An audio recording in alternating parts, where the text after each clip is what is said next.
할렐루야. 아멘. 하나님의 은혜가 함께하기를 주님으로 축복합니다. 아멘.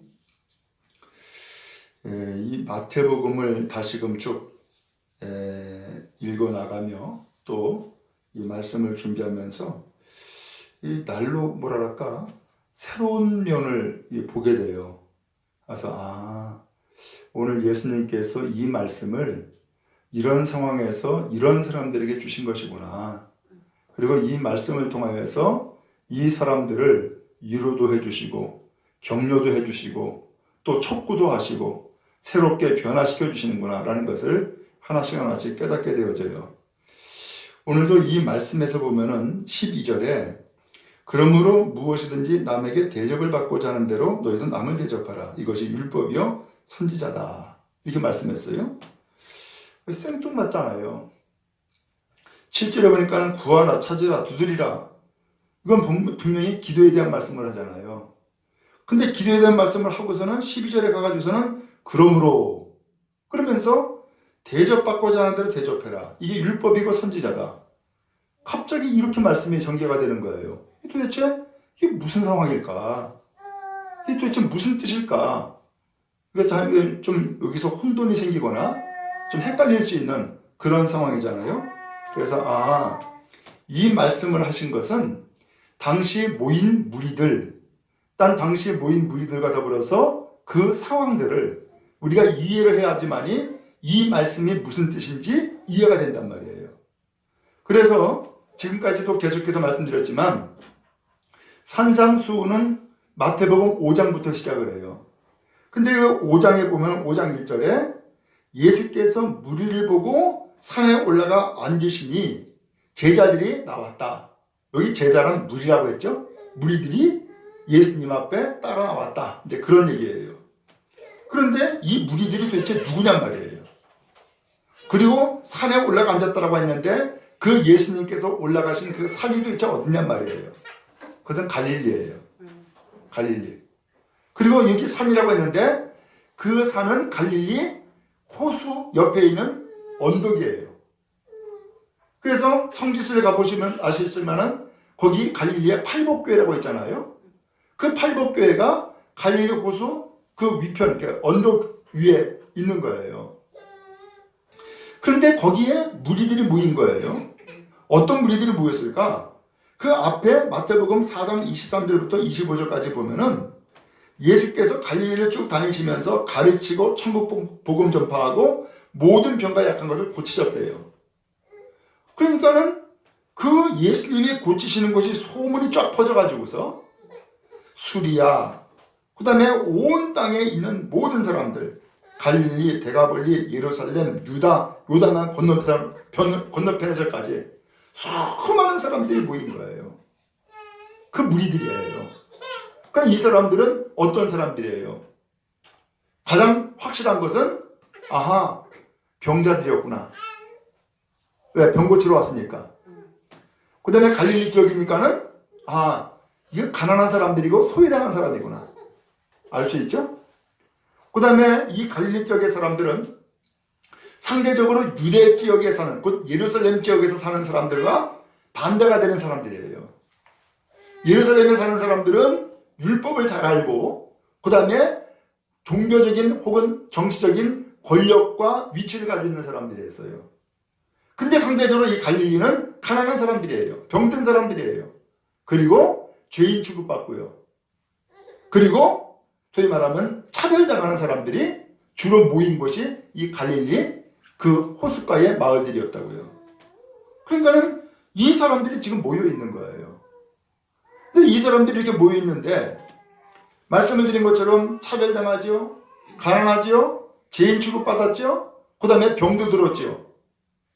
이 사람들이 이렇게 대대로 그 지역에서 살다 보니까는 무슨 의식이 있을까? 이게 운명인가 보다. 이게 가난할 수밖에 없고 병이 들어도 고칠 방법이 없고 그리고 또한 저 예루살렘에 사는 사람들에게 차별당하고, 그리고 심지어는 어떤 사람은 죄인 취급받고, 이것이 우리의 운명인가 보다 라고 생각을 하는 거죠. 근데 그렇게 생각하며 사는 사람들을 하나님이 어떻게 생각하시겠어요? 아니야. 너희들은 이 세상에 창조되어 가지고서 세상에서 태어날 때에 하나님이 너를 차별하지 않았어. 너는 소중한 사람이고 존중받아야 될 사람이야. 하나님은 너를 사랑하고 너를 소중히 여겨. 이렇게 말씀하지 않겠어요? 그런데 막상 이 갈릴리 지역에 사는 사람들은 지리적으로 혹은 환경적으로 종교적으로 그렇게 차별당하고 억압당하고 죄인 취급당하고 가난하고 병들고 이렇게 살고 있단 말이에요. 근데 이러한 삶을 살아가는 이 사람들이 예수님이 보시기에 얼마나 불쌍해요. 얼마나 안 됐어요. 저렇게 살 사람들이 아닌데 얼마든지 건강하게, 얼마든지 자유롭게, 얼마든지 인간적으로, 얼마든지 소신 있게 살아갈 수 있는 사람인데 이 종교적으로 사회적으로 차별받고 살아가다 보니까는 마치 그것이 자기의 운명처럼 받아들이고 살아가는 삶에 대해서 주님은 안타까운 거죠. 그래서 예수님께서 이 사람들에게 용기를 주시는 거예요. 용기를. 그게 오늘 7절부터의 말씀이에요. 7절 말씀 다시 한번 읽어보도록 합니다. 시작. 구하라 그리하면 너희에게 주실 것이요 찾으라 그리하면 찾아낼 것이요 문을 두드리라 그리하면 너희에게 열릴 것이니. 아멘. 구하라는 거예요. 찾으라는 거예요. 문 두드리라는 거예요. 그러면은 구하는 사람은 주실 것이고 찾는 사람은 찾아낼 것이고 문 두드리는 사람은 열릴 거라는 거예요. 이거 얼마나 단순한 이야기예요.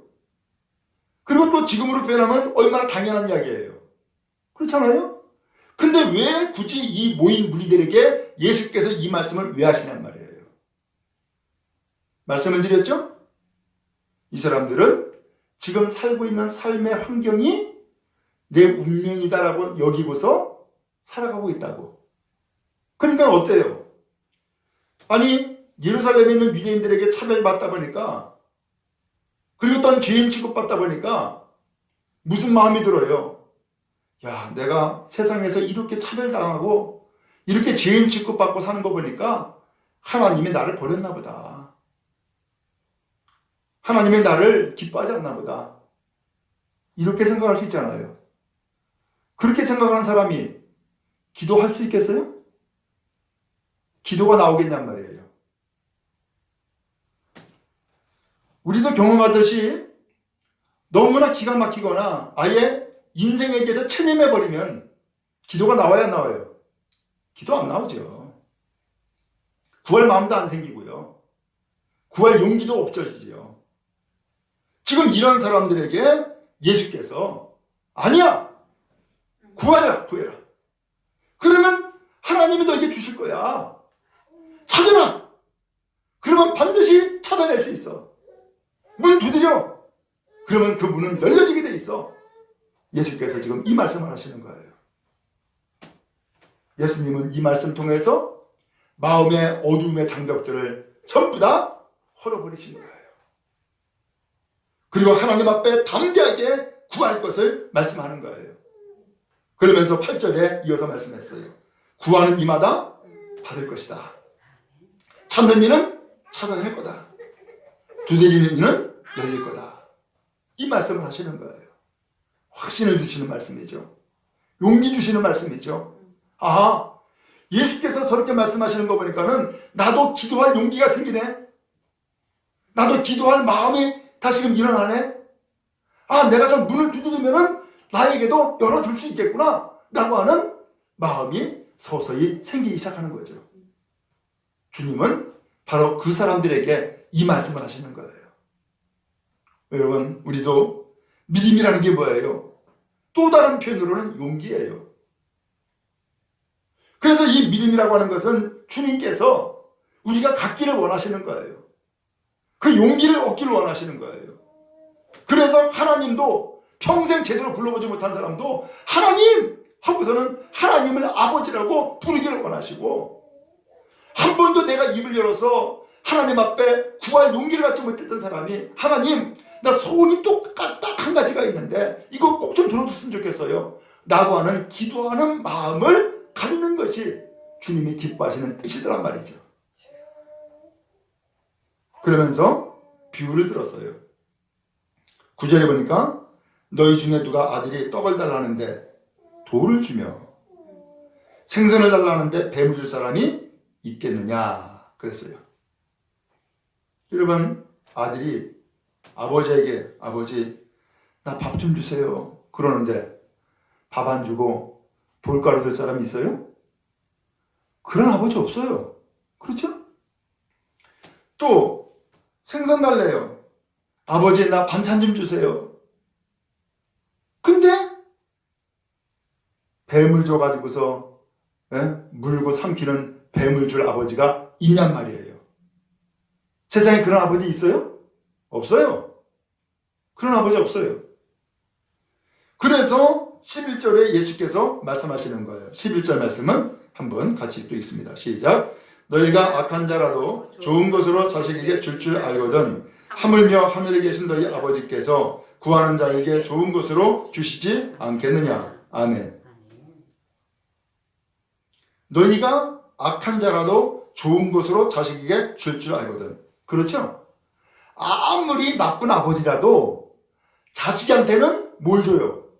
좋은 것 주는 거예요. 그것은 죄인이냐 죄인이 아니냐, 악하냐 선하냐 이것과 상관이 없어요. 다만 아버지이기 때문에 그렇게 하는 거고요, 아들이기 때문에 그렇게 하는 거예요. 이건 당연한 일이에요. 그렇죠? 하물며 하늘에 계신 너희 아버지께서 구하는 자에게 좋은 것을 주시지 않겠냐 라고 예수께서 다시 말씀하시는 거예요. 세상에 아무리 나쁜 아버지도 자식한테 좋은 것 줘. 하물며 하늘에 계신 하나님께서 너희 아버지 아니냐, 하늘에 계신 하나님께서 우리 아버지가 아니냐. 근데 그 아버지가 아들인 우리에게, 딸인 우리에게 좋은 것 왜 안 주겠냐. 예수께서 이 말씀을 하고 계신 거죠. 지금 예수님은 지금 이 무리들에게 아버지가 누구라고요? 하나님이야. 이걸 가르쳐주는 거예요. 무리들아, 너희는 세상에서 병들고 죄인 취급당하고 차별당하고 가난하고 그래가지고서 삶이 정말로 힘들고 찌들고 고통스럽지. 그렇지만 하늘에 너희 아버지가 계셔. 그 너희 아버지가 바로 하나님이야. 그러니까 내가 지금 살고 있는 이 상황과 횡포에 이게 내 운명이려냐고 그렇게 살지 말고 우리에게 아버지가 있으니까 아버지한테 구해. 아버지한테 간구해. 이 말씀을 하시는 거예요. 그 하늘에 계신 아버지는 오늘 우리에게 얼마든지 좋은 것을 주시는 분이야. 그러니까 그 아버지한테 구해 달라고 해. 이 말씀을 예수께서 하고 계시는 거예요. 오늘 우리는 이제 말씀 끝나고서 기도할 거예요. 누구한테 기도해요? 우리 아버지한테 기도하는 거예요. 그렇죠? 그리고 어떤 마음으로 기도해요? 당연히 우리 아버지니까 나한테 좋은 것을 줄 것을 믿고 구하는 거예요. 하나님은 우리가 악하냐 선하냐, 죄인이냐 아니냐 이것 가지고서 말씀하지 않았어요. 하나님과 나와의 관계 하나를 가지고 얘기하시는 거예요. 하나님과 나와 무슨 관계냐? 하나님은 내 아버지입니다. 나는 하나님 자식입니다. 이 관계를 가지고서 예수께서 설명해 주었고 또 이 관계를 가지고 있을 때에 하나님 앞에 얼마든지 구할 수 있다는 사실을 예수님이 알려주신 거예요. 그럼 여러분 기도할 마음이 생기네. 그죠? 기도할 용기를 얻게 되어지고 내가 어떤 상황과 어떤 형편에 처했든지 그거랑 상관이 없고 하나님의 마음과 하나님의 뜻은 내가 이 세상에서 운명적으로 살고 억눌려 살고 억압당해 사는 것이 아니라 하나님의 아들로서 하나님의 딸로서 얼마든지 믿음 갖고 소신 있게 자유롭게 확신 가지고 살기를 하나님이 원하고 계시는 거죠. 그게 기도지요. 예수님이 지금 그것을 우리에게 가르쳐주고 계시는 거예요. 그래서 결론의 말씀을 하고 계세요. 12절이에요. 같이 읽겠습니다. 시작. 그러므로 무엇이든지 남에게 대접을 받고자 하는 대로 너희도 남을 대접하라. 이것이 율법이요 선지자니라. 아멘. 거기 율법이요 선지자라고 하는 것은 이게 하나님의 말씀의 뜻이고 이게 하나님의 마음이야. 이게 하나님의 뜻이야. 이 뜻이에요. 그러면 하나님의 말씀의 뜻, 하나님의 마음, 그게 뭐라 그랬어요? 그러니까 무리들아 남에게 대접받고 싶지? 그러면 너희도 남을 그렇게 대접해 라고 말씀하는 거예요. 그럼 도대체 느닷없이 이게 무슨 말씀일까?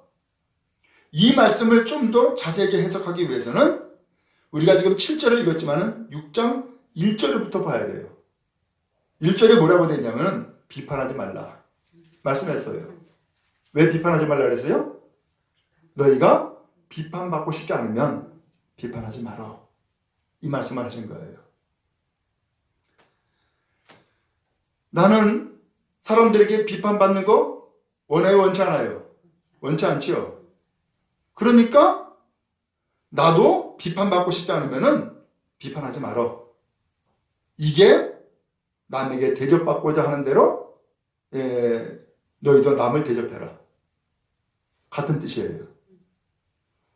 그리고서 7절에 넘어와 가지고서 구하라 그러면 주신다. 찾으라 그러면 찾아낸다. 두드리라 그러면 너에게 열린다. 이 말씀을 했어요. 그러면서 하늘아버지께서 너에게 좋은 것을 구하는 자에게 좋은 것을 주신다라는 말씀을 하셨어요. 오늘 이 말씀이 있기까지 제가 배경 설명을 했죠. 이 사람들은 차별당했어요. 죄인 취급받았어요. 정죄받았어요. 병들었어요. 가난해요. 근데 사람들이 이렇게 살고 있는, 고통하고 있는 이 사람들에게, 특별히 예루살렘에 있는 사람들이, 유대인들이 이 사람들에게 뭐라 하느냐? 너희가 그런 모양으로 살고 있는 것은 다 너희 죄 때문이야. 그게 너희의 운명이야. 그게 너희가 하나님의 말씀대로 살지 않았기 때문이야. 라고 하면서 계속해서 정죄하고 무시하고 차별하고 했단 말이에요. 근데 나는 그렇게 살고 싶진 않아. 그래서 예수님이 하시는 말씀이 너희가 그렇게 살고 싶지 않은 것처럼 다른 사람에게도 너희가 그러지 마라. 내가 저 예루살렘에 있는 유대인들에게 당했다고 해가지고서 갈릴리에 있는 나보다도 더 가난한 사람을 차별하지 마라. 내가 보기에 저 사람 죄인이야 라고 하는 사람 네가 정죄받았던 것처럼 너도 똑같이 그 사람들에게 정죄하지 마라. 그 뜻이에요. 네가 무시를 당했다고 해가지고서 너는 또 다른 사람을 무시하고 그러지 마라. 바로 이것이 남에게 대접을 받고자 하는 대로 너희가 남을 대접해라. 이게 율법이고 이게 선지자다. 이 말씀을 예수님이 하고 계시는 거예요. 여러분 실제로 그렇죠? 예를 들면 부모에게 차별당했다. 그러면 그 사람은 나중에 사회에 나가서 또 다른 사람을 차별합니다. 예를 들면 부모에게 무시당했다. 그러면 사회에 나가서 자기보다 좀 못하다 싶은 사람 무시합니다. 그게 인간의 어떻게 보면은 마음속부터 가지고 있는 죄성이에요. 그러면 이 사회는 계속해서 악순환이 되는 거예요. 근데 이런 죄악된 세상에 예수님은 죄를 갚으시고 구원하시기 위해서 천국을 이루기 위해서 이 땅에 오셨단 말이에요. 어떻게 하면 이 세상이 천국이 되겠어요?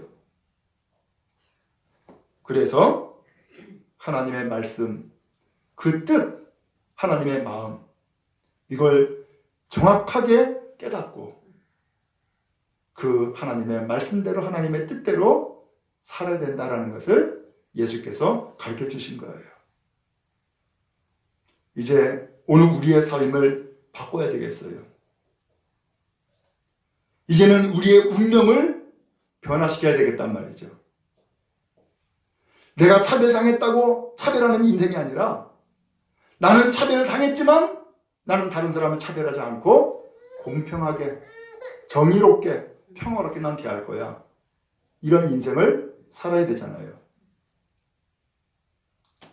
내가 정죄받았다고 해서 나도 또 다른 사람을 정죄하는 인생이 아니라 나는 그렇게 정죄받았지만 나는 다른 사람을 절대로 정죄하지 않을 거야.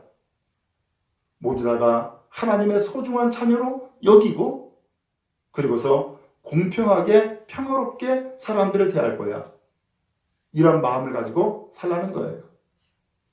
그러려면은 뭐 해야 되느냐? 내 힘으로 안 되죠. 하나님의 도움을 구해야 된단 말이죠. 하나님의 마음을 알고 하나님의 뜻을 아는, 그래서 그 마음 하나님의 그 뜻이 내 삶에 들어와서 내 삶에 살아 역사하는 삶으로 변화가 되야 된단 말이죠. 그래서 그것을 위해서 운명을 바꾸는 일을 위해서 예수께서 지금 뭘 가르쳐 준 거예요? 기도해라. 기도해라. 구하면 된다. 찾으면 된다. 두드리면 된다. 그러면서 예수께서 운명을 바꾸는 길, 기도를 말씀해 주고 계시는 거예요. 오늘 이것이 오늘 성경에서 주시는 주님의 말씀인 거죠. 우리도 운명 바꾸길 원해요. 새롭게 살기를 원해요. 오늘 우리는 비난받고 정죄받고 차별당하고 가난하고 이렇게 사는 것, 내 운명이라냐고서 사는 것 나도 원치 않아요. 어떻게 운명을 바꿀 수 있다고요? 아버지가 계신데 그 아버지에게 구하면 된다. 아버지가 계시니까 아버지 앞에 기도하면 돼. 이것을 예수께서 가르쳐 주신 거예요. 그러므로 오늘 우리의 기도가 하나님의 마음을 알고 하나님의 뜻을 알고 오늘 우리의 삶, 우리의 운명이 변화되는 놀라운 시간 될 수 있기를 축복합니다. 아멘. 그리고 새로운 삶을 살아가는 놀라운 은혜가 우리에게 또한 우리 모든 자녀 후손들에게 계속해서 전달되고 퍼져서 하나님의 뜻이 확장되고 하나님의 나라가 이루어지는 놀라운 역사가 임하는 여러분과 여러분의 가문 되기를 축복합니다. 하나님의 은혜가 함께하게 되실 줄로 믿습니다.